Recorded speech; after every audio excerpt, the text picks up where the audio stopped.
You are listening to the 10-Minute Checkpoint podcast with me, Sanchowest, where we talk about video games, movies, music, and everything underneath the sun, all in 10 minutes. Before we begin with the episode, I just want to give you guys an update to what's happening in my IRL. Essentially, I have a new baby boy. That's right, a couple of days ago, I and my wife were able to welcome to the world my awesome new kid. It's a son, and I'm so excited to raise him to be my boy. So that is so exciting. So that's why I've been gone for a length of time. So I appreciate y'all waiting for the next episode here for the 10-minute checkpoint. And without further ado, let's go ahead and put 10 minutes on the clock. Here we go. All right.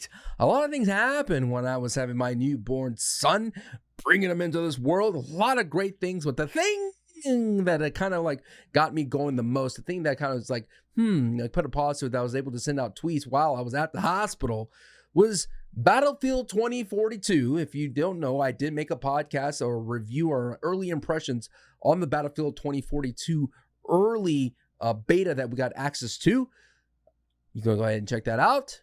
The one thing that kind of stood out to me, I thought that the gunplay was fantastic, but that is not the point of today's 10-minute checkpoint podcast. It is this notion of a new mode that had its own trailer called Hazard Mode.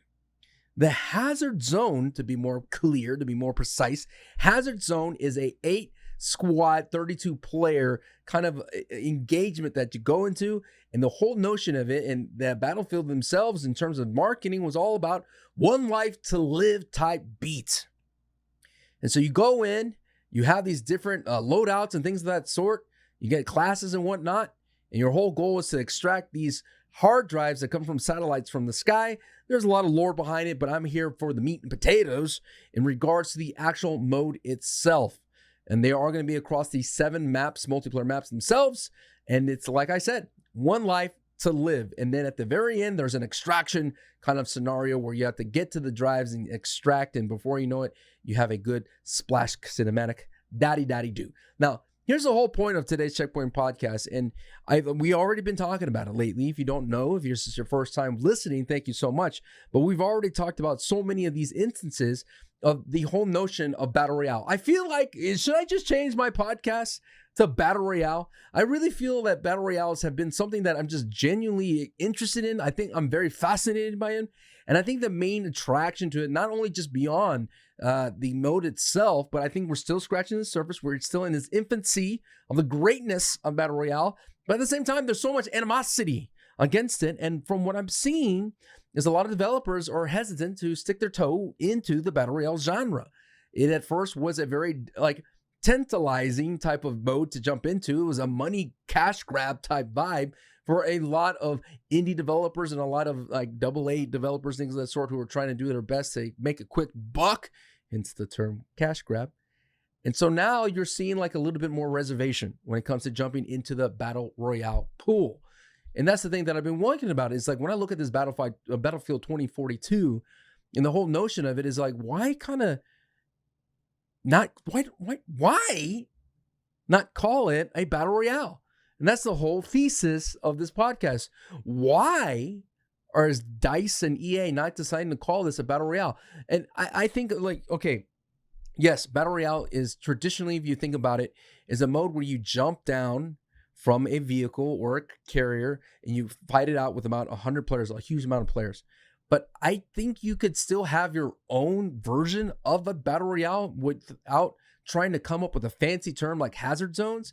And I think that is really going to hurt Battlefield 2042. And the reason why I say this thing is that I bring up a perfect example of this when it comes to Naughty Dog and the Last of Us factions. For those who don't know, when it comes to Naughty Dog and the Last of Us game did not have a multiplayer, and it's planning. It was going to be a co-op player, kind of beat arena type thing where you fight a lot of hordes and things of that sort. But what ended up happening was the architecture of the PlayStation 3 could not handle the sophisticated AI, and it was not fun, according to developers. This is all based on interviews I did with them when I was streaming with them a long time ago. So anyway, when they released The Last of Us, at the very last second, they decided to put it all together to make a multiplayer mode. It was kind of kind of like a hodgepodge of all the old assets that they were building from the co-op. And of course, they use a lot of assets from the single player. And it's a very bare bones multiplayer when you think about it. It's very simple, but what makes it great is the atmosphere. And of course, the kind of lack of ammo is really huge. They always call it's a game of chess when it comes to the Last of Us factions, and by far is my most underrated multiplayers of all time. Why is it most underrated, you may say? When a game that is by far the most decorated game in the PlayStation history when it comes to The Last of Us, winning so many Video Game of the Year awards, why is its multiplayer underrated and unknown? Well, my friends and my listeners, they essentially launched the mode as factions. It had the main story and factions. It did not have the words multiplayer in it.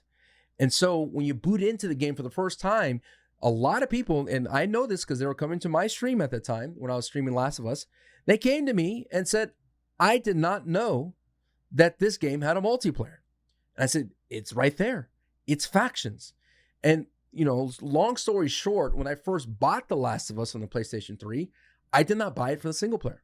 I bought it for its multiplayer. Right at the instinct, I saw a leak on the video YouTube, like a very grainy leak about Naughty Dog making another multiplayer. And I was a huge fan of Uncharted. And I'm like, wait a minute, a new IP, new third-person multiplayer shooter? I'm in. So when I first bought the game, I booted right into the multiplayer.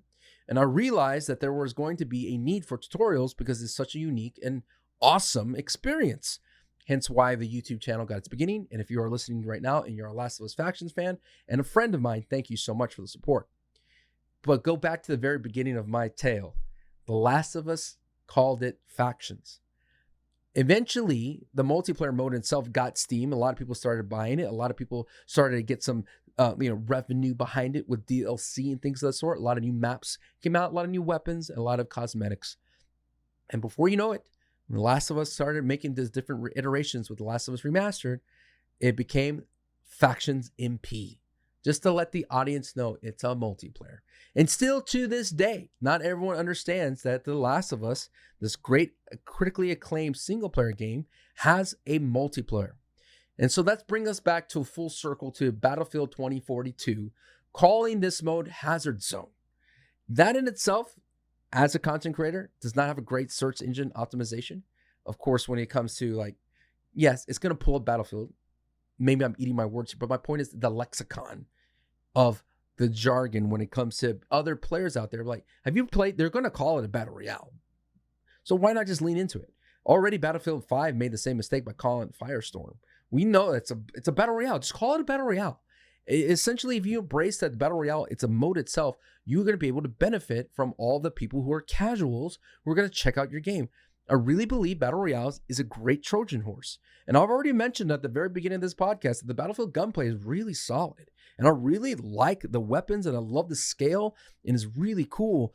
But my concern is, yes, Battlefield is traditionally kind of surrounded by this shroud or blanket of objectives where it's not all about getting those high KDs. It's about getting the objective, capturing points, and moving on and getting rid of your opponent's tickets. Yes, and a lot of people are attracted by that. That's why they don't like Call of Duty. They excel at objective-based gameplay. And you may argue that Hazard Zones is objective-based Battle Royale. But my point I'm trying to say is just call it a Battle Royale. Even though I know there's going to be different kinds of, references or different kind of people are going to find it similar to Escape from Tarkov, very similar to Division's PvP in terms of the Dark Zone, where you go get stuff and you extract it. It's a little bit different type of vibe. It's not a drop in, it doesn't really matter what you find type of thing. But, and there is some game plan, you could kind of work your way, you could figure out. But at the end of the day, if it is one life to live type vibe, and if you want to attract people to the game, just call it a battle royale. People are always itching to check out a new battle royale, and that'd be a great way to bring people over into your experience. And that's what I'm just trying to say. I really feel like you try to finesse the system, and sometimes it backfires on you. Granted, The Last of Us Factions, now it's its own trademark name. People understand what you mean when you say factions, but that took 8 years to build. That took 8 years of a community to solidify the word factions.